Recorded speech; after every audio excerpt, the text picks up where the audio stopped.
vous êtes aussi très nombreux à vous intéresser ou même à collectionner des stylos, des montres, des briquets et des couteaux. On en voit de plus en plus dans les musées et certaines collections fabuleuses détiennent des objets uniques. On en voit de toutes sortes et de toutes les époques, comme cette collection de 300 briquets de tranchées qui date bien sûr de la Première Guerre mondiale et que vous pourrez voir dimanche au Carrousel du Louvre. Lionel Deschamps, l'organisateur de cette manifestation. Je ne pense pas qu'à une certaine époque, ça a été considéré comme des objets de collection. Et aujourd'hui, dans notre société de post-consommation, le sens de la collection devient réellement... C'est pas la collection du cousin Ponce de Balzac, c'est la collection de celui qui va vraiment comprendre à quel point on en a besoin. À l'époque, non, à l'époque, les gens avaient des montres pour leur donner l'heure, avaient des briquets pour leur donner du feu, des stylos pour écrire, et des couteaux pour s'en servir comme outil. Mais non, je pense que c'est aujourd'hui que la collection prend tout son sens. Qu'est-ce qu'on peut voir dans une manifestation comme celle-ci? Quel genre d'objets anciens voit-on?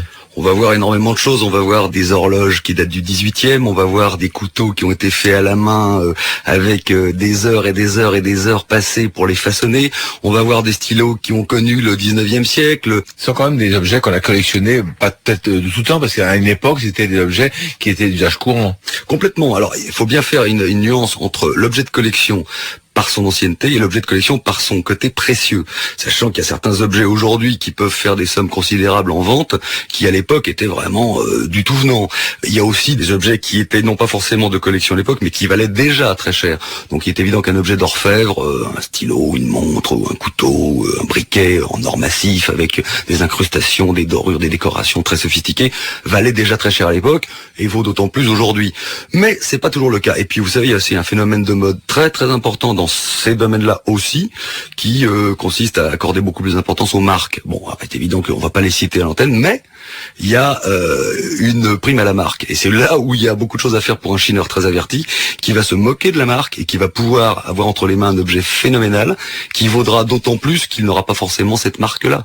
Est-ce que, comme par le passé, aujourd'hui, on crée pour l'avenir le patrimoine du futur? Parce qu'en fait, aujourd'hui, par exemple, on porte moins de montres. Est-ce que tout ça se recrée quand même, continue à se créer? Alors, il faut savoir effectivement, et ça, vous faites bien de le dire, c'est que bon, on a un parrainage assez exceptionnel de la part d'une société qui s'appelle Vacheron Constantin. C'est pas de la publicité de le dire, c'est que cette société est la première marque horlogère du monde par son ancienneté, 1755. Donc cette année, le 250e.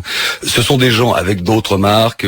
Dans les stylos, c'est pareil. Ce sont des gens qui continuent à fabriquer leurs objets avec des artisans, c'est-à-dire qui non seulement ils privilégient la qualité, mais surtout ils permettent de faire perdurer certains corps de métier qui sont de toute façon appelés à disparaître s'il n'y avait pas des manufactures comme celle-là, des sociétés qui ont besoin de faire appel à ces savoir-faire-là qui disparaissent. S'il n'y avait pas ce monde du luxe, appelons-le par son nom, parce que c'est un monde de luxe, eh bien ces métiers auraient totalement disparu. Cette manifestation se tient donc à Paris au Carrousel du Louvre dimanche 4 décembre, toute la journée. Alors si vous voulez en savoir plus, vous pouvez consulter le site internet www.mensworld.fr.